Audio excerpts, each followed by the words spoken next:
What Charlie heard.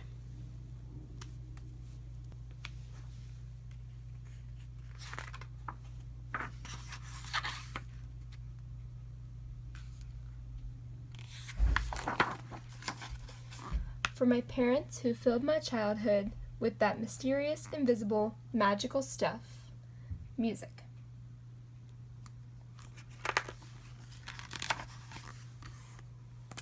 Charles Ives was born with his ears wide open. The very first sound he heard might have been his father's trumpet announcing his birth to the town of Danbury, Connecticut.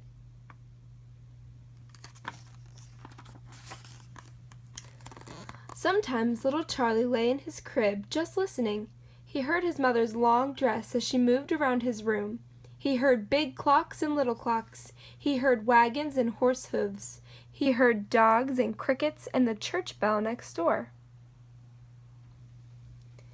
He heard his father play the trumpet, the piano, and the violin.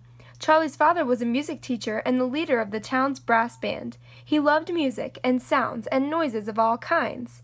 And so did Charlie. When Charlie's brother was born, the house became so noisy that his father practiced his fiddle in the barn. Charlie came too. He swung on the harness and listened. He smelled hay and horses. He heard his father's fiddle in the spring and the spring peppers. He heard church bells, fire truck bells, the ice cream man's bell, and the train's bell and whistle.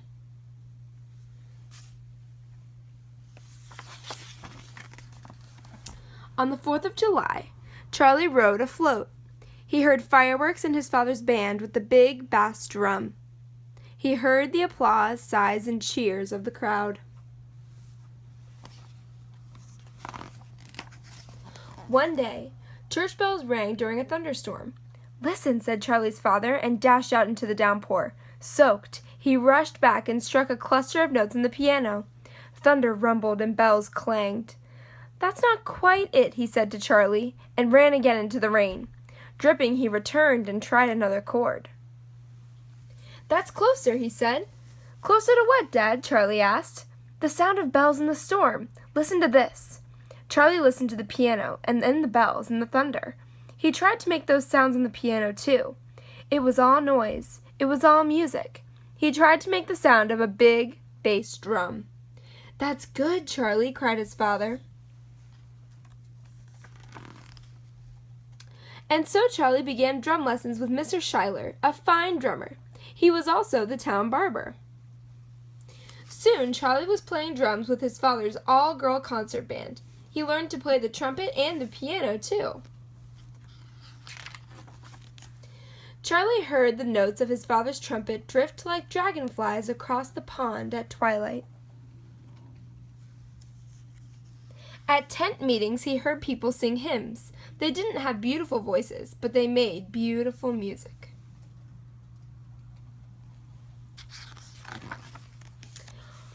One town holiday, Charlie's father had 2 bands march around the town square in opposite directions playing different tunes. "I want to hear how it sounds," he said. He and Charlie stood in the middle and enjoyed the wonderful racket. "Interesting," said his father. "Very interesting."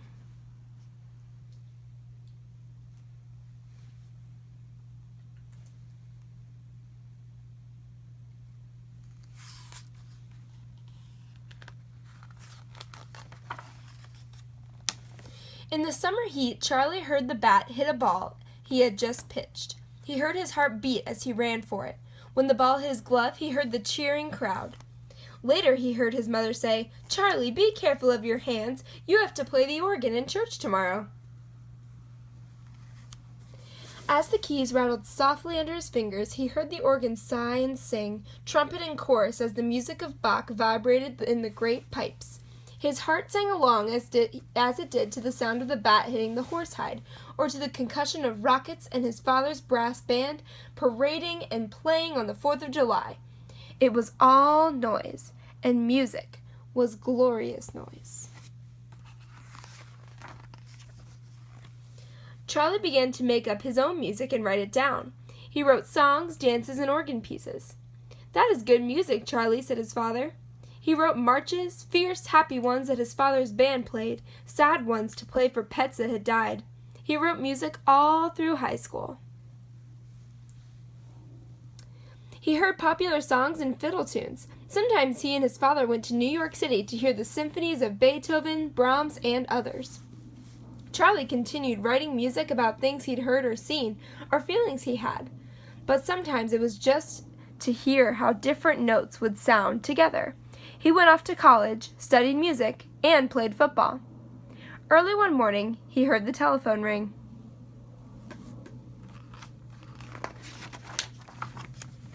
He heard his mother's voice.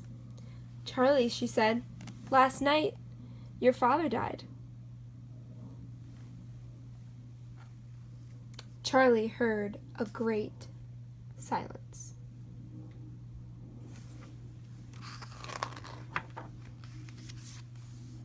Charlie graduated from college and met a beautiful young woman. He felt shy with her. They took long walks in the mountains together. They heard brooks and waterfalls, birds, and the wind in the trees.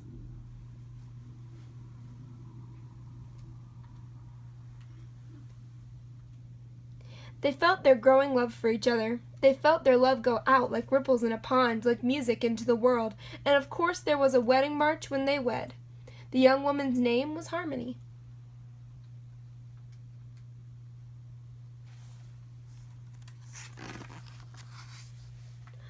Charlie started an insurance company. He worked hard and was very successful. But he still wrote music, more than ever. It was a new kind of music. It didn't have to be pretty. It had to be true to his feelings. Into a piece called Central Park in the Dark, he tried to put the quiet of the park, bits of popular songs, and the sticky heat of a city night. Edith, the little girl that Charlie and Harmony adopted, loved her daddy's music.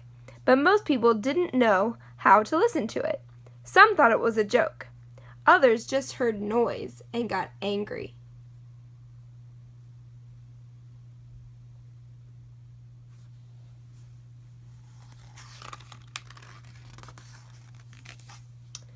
Charlie wrote music on the train to and from work.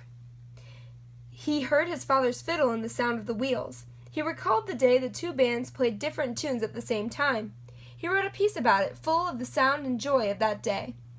Through the years, he wrote songs, chamber pieces, and symphonies, all full of the sounds that had filled his life and heart. He sent his music to musicians and orchestras everywhere, but no one would play it, and so no one heard it. Charlie grew older and became ill. He had to stop writing music. He and Harmony lived in the country. He had hundreds of pieces of music that had never been performed, all on paper, all silent. Charlie continued to send his music out into the world, but few people had anything encouraging to say. If only they would open their ears, he said to Harmony, they might open their minds.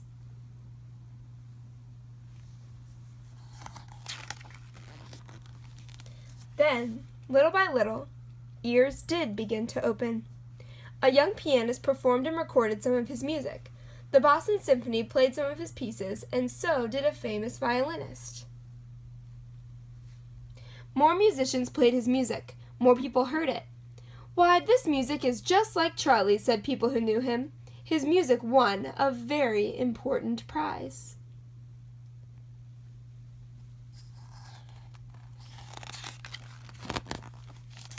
When he was 77, Charlie Ives and the whole world heard his entire Second Symphony for the first time, broadcast by radio from Carnegie Hall in New York. He was too nervous to go to the performance.